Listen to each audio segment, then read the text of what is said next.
Sure. So my name is Dr. Sujya Somanathan. I'm currently working as assistant professor in children's nursing at the UCD School of Nursing, Midwifery and Health System. So I'm taking over from Africa. So I'll be chairing section from now. So it's my pleasure to welcome Stephanie Byrne. Stephanie is a research fellow from the School of Psychology from Queen's University, Belfast. Stephanie, I'm going to hand over to you and then you can start your presentation. Thank you very much. Thanks, Suja. Thank you. I'll just try to share this. We don't use Zoom much in the university. We use Teams, so hopefully I'll do it correctly here. Okay, can you guys see the presentation okay? We can indeed. It's just a bit large there, Stephanie. So if you go slide to the beginning on your PowerPoint, it should. That's much better now at the moment. Yeah, that's perfect. That's grand. Okay, good stuff. Okay, everybody. Thanks very much to UCD Child Research Centre for having me, and thanks for joining me today too. As Suja says, I'm Stephanie Burns from the School of Psychology at Queen's University Belfast, and I'm currently working on the evaluation of the EU's Peace for Youth programme, alongside Danielle Blaylock from the School of Psychology at Queen's. Laura Taylor, who some of you may know well, she works in the Schools of Psychology at UCD and at Queen's too, and Rhiannon Turner from Queen's University Belfast. So we are the team working on the evaluation. So today I am going to present some findings from our most recent evaluation report, which included some analyses on the change in programme activity that resulted from lockdown and how that impacted on the programme's outcomes. Okay, so firstly, just to give you some background to the programme, throughout the Northern Ireland peace process, funding from the European Union has sought to support the economic and social development in Northern Ireland and in the 6 border counties in the Republic of Ireland as well. So the current Peace 4 programme is the 4th iteration of this peace funding, and it focuses on 4 main areas, one of which is children and young people between the ages of 14 and 24 who are most disadvantaged or marginalised or at risk from exclusion from school.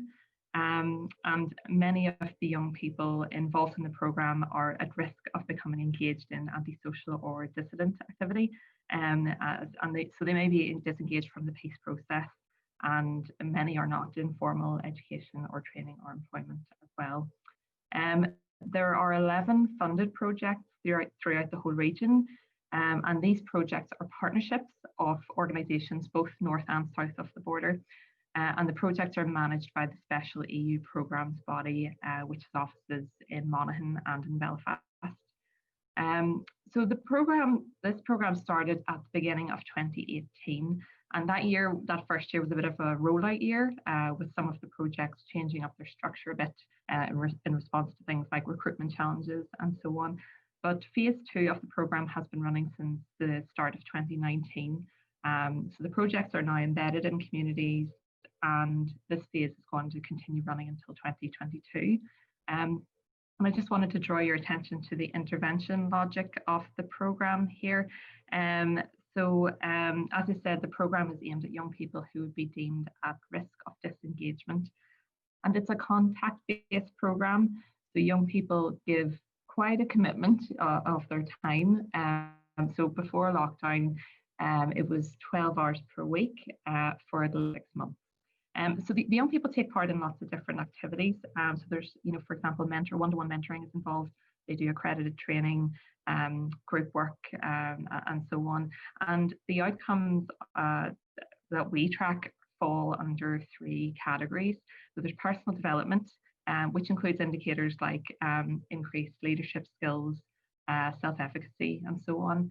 And good relations is an outcome area, and in the Irish context, that has been a term used to describe positive intergroup relations between those from a Catholic and a Protestant background, but it's now broadened to include respect for ethnic and cultural diversity. And citizenship is the 3rd outcome area, which includes indicators like civic engagement and volunteering and things like that.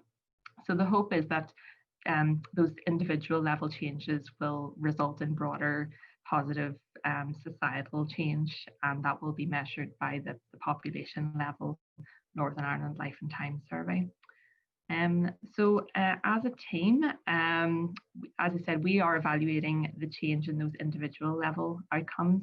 And to do this, we use a longitudinal survey design, and we use a range of psychometrically validated scales to measure the distance travelled on indicators that fall under each of those three outcome areas of personal development, good relations, and citizenship.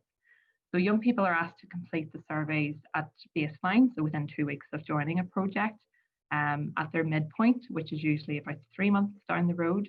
And then upon finishing their project, time 3 is usually around the 6 month mark, about 6 months of engagement.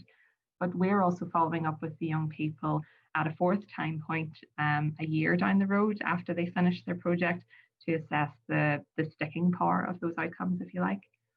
And then alongside this, we conduct annual focus groups with staff from the project to gather in-depth information about the factors that may have helped or hindered program delivery, and anything else that they think may have had an impact on the outcomes that we're tracking. So as I said, this program is based on a lot of contact between young people and staff, both across and within their communities. They've been meeting 3 evenings a week, having residential weekends together and things like that. But obviously, when lockdown happened in mid-March, this all had to change practically overnight. And I was thinking I could spend an hour talking to you about, through all the qualitative data we've got from the focus groups, all the ways that the program staff, really moved mountains to adapt the program and to continue running the program during lockdown. They really worked day and night to create new content. So there was a lot of collaboration between the projects to share good practice and things like that. But today, just sort of, I'm going to focus on the quantitative data from the surveys, but just again to give you more information about what happened in the program itself. The contact hours were reduced from 12 hours per week to 6 hours per week from the middle of May, just in response to like the sheer difficulties with that level of engagement online. So just some examples of lockdown activity were things like check-ins with young people using a range of mobile technology and social media.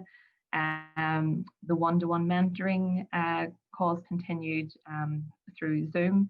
And then later on, when lockdown eased a little bit, sometimes people met in outdoor spaces in parks and things like that. Group work continued through directed tasks like exercise challenges at home, maybe watching a documentary together and then having a running commentary online. And then the delivery of the OCN accredited training continued through Google Classrooms.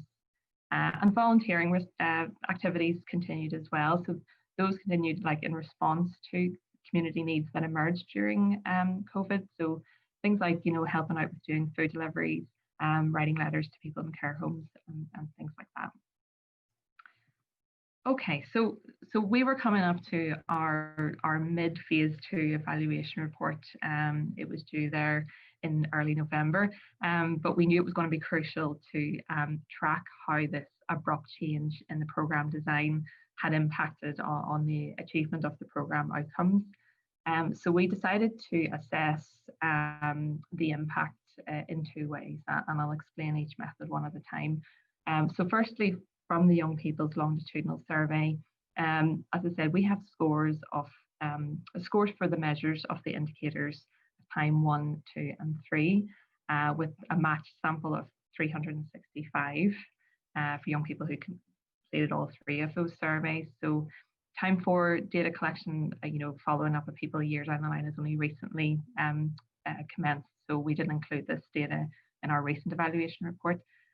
But we decided to add a variable in of how many days a young person had spent under lockdown restrictions, as calculated from the 15th of March 2020. So then, using multiple regression analyses, we assessed the extent to which number of days spent in lockdown predicted scores on the outcome measures at time 3, while controlling for the young people's baseline scores at time 1. Okay, this table of results from those multiple regression analyses, it shows where days spent in lockdown was found to be a significant predictor of the scores at time 3. So just for the sake of clarity, I've only included where it was found to be a significant predictor.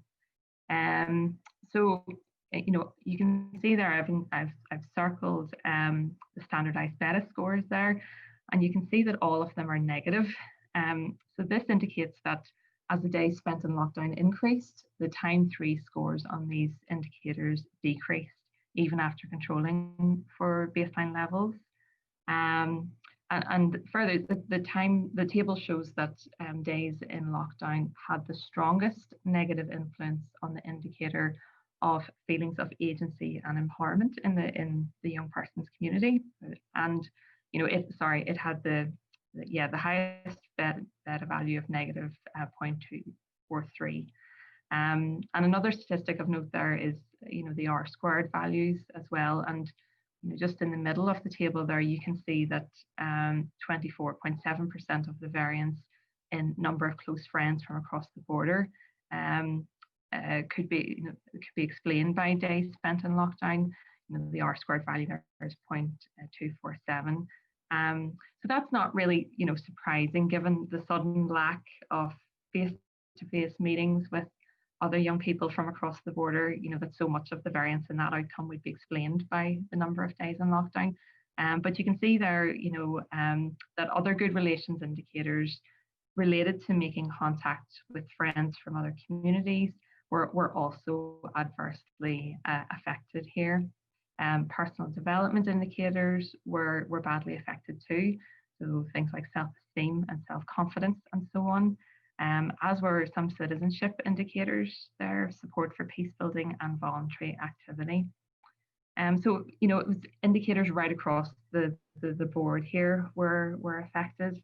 And so I also wanted to include, just in this slide, you can see in the square box there that overall these outcomes showed positive change over the time frame of the program, but days spent in lockdown had what we are calling a dampening effect on the positive change that was observed. Okay, so now the second part of the quantitative analysis that we did was a series of mixed Anova tests. Sorry, Stephanie, I just want to remind you, it's only 3 minutes, so just need to be mindful of the time. Okay, thank you. Yep, no problem.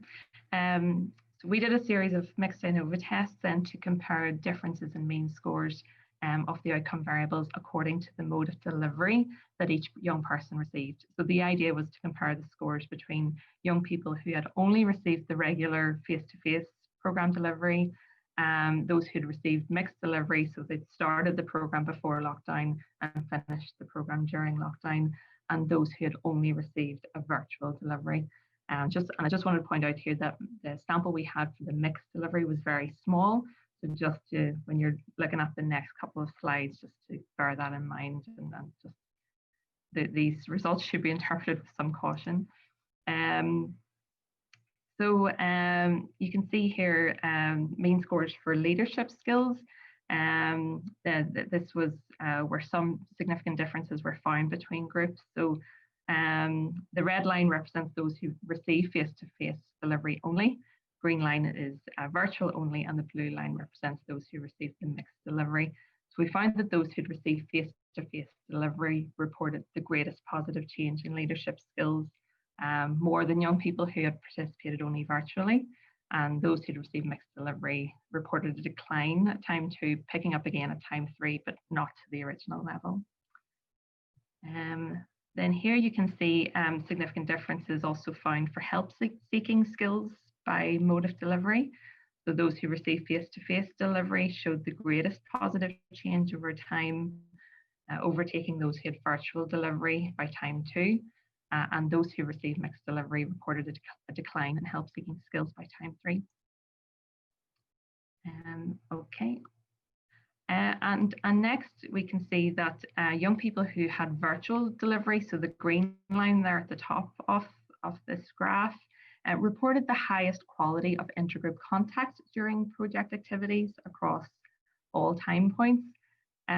Those with mixed delivery, the blue line there, had again a sort of sharp decline in contact quality at time 2, but we think that perhaps reflects the onset of lockdown and a sudden change in the way they experienced intergroup contact in their project. But by time 3, all modes of delivery were reporting similarly high levels of contact quality by the end of their involvement. And lastly, their levels of involvement in voluntary activity varied over time for all modes of programme delivery. Those who received only virtual delivery, again, shown by the green line there, showed little change over time, really. And those who received face-to-face delivery, which is the red line, showed some increase, particularly between times 1 and 2, and those who received mixed delivery showed again a sharp decline between times 1 and 2, but a small increase then between times 2 and 3, which we think maybe reflects the easing of lockdown restrictions then. Okay, so just to end with some conclusions and thoughts for discussion. As I said earlier, while the overall findings from the surveys revealed overwhelming evidence of positive change for the young people, there was evidence here of the adverse impact of lockdown on the effectiveness of the programme for young people on some outcomes. We saw with the regression analysis that there was that, what we call the dampening effect of the lockdown on a number of outcome variables. And not surprisingly, it was young people's reported scores on those indicators that were related to meeting people, like volunteering or frequency of contact with other young people that showed smaller rates of positive change. But of great concern is the influence that lockdown appears to have had on those personal development indicators. So we saw evidence of that dampening effect on self-esteem, self-confidence, feelings of empowerment. The mixed Anova test, those subgroup analyses revealed that young people who experienced mixed delivery had some initial gains, but that those fell sharply between times 2 and 3. But this didn't appear to be the case for the young people who received an entirely virtual programme, and we suspect therefore that it was that initial upheaval that the lockdown caused to the structure of the project that was the root cause of that negative impact for those who received a mixed mode of delivery, but wasn't the actual virtual aspect of the activity itself. And it's important to note that out of the 37 total indicators measured, there were only so few significant differences by delivery mode over time. And that's encouraging, especially for contact-based peace-building programs. The fact that we saw such positive reports of intergroup contact quality for those who received the programme virtually shows the potential of that type of e-contact for tackling prejudice, for enhancing intergroup understanding, and so on. And this aligns with findings that my colleague Rhiannon Turner has been involved with. I've just got the reference there if you're interested. So I wanted to end on that more hopeful note, and thanks very much for listening. Niamh, sorry, Stephanie, thank you so much for coming on board today.